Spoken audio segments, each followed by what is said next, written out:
friends! So I moved to Nevada 2 days before my birthday, and thoughtfully, my brother and his wife mailed me a birthday present to make me feel more at home. I picked up the package from my landlord's office at 8 a.m. the moment that it opened, took it up to my apartment, sat down on my air mattress on the floor, and tore it open. It was a copy of Senator Kirsten Gillibrand's book, Off the Sidelines, and a Wisconsin flag. One was an arrow forward, a story of women succeeding in politics and making the world better.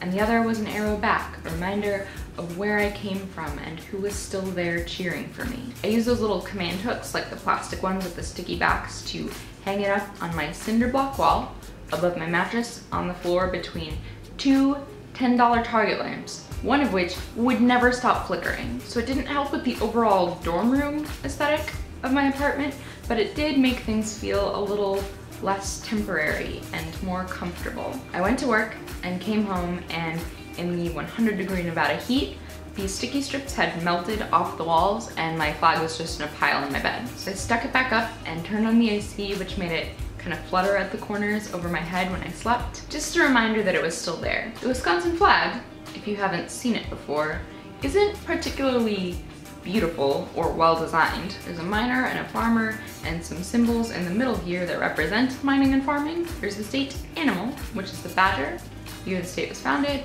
and the state motto in a banner here at the top. So it's just a state seal on a blue background. But call me a dork, it has become really kind of important to me. The symbols of mining and farming celebrate hard work, the kind that my grandparents and great-grandparents did, the kind that often goes unnoticed but makes everything else that we do possible. It's work that makes something out of nothing, takes the ground and turns it into something of great value. The things that we use to build our world and feed our bodies. Out of what?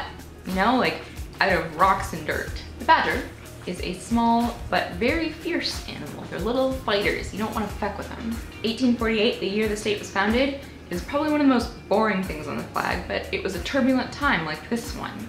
It was a year that saw the Mexican-American War, where our country took the lives and land of indigenous people. It was also the year of the Seneca Falls Convention, a meeting of abolitionists and women's rights activists who would go on and fight for women's right to vote. It's a year that reminds us, just like this one, that progress never happens in a straight line. And of course, the state motto, forward. My home state, though it flips back and forth between dominant political parties, has a pretty progressive history, and that's true to what it taught me about the world. The direction it must move is forward, and the person who must move it is you. I thought when I first unpacked my birthday present that this flag was going to be a temporary decoration, just a comforting bit of nostalgia. I didn't expect it to follow me 2 states and 2 apartments later. But it turns out it's a symbol for a lot of my values and goals and aspirations. So I hung it up again today, not just as an arrow pointing back to where I came from, but an arrow pointing forward to who I want to be.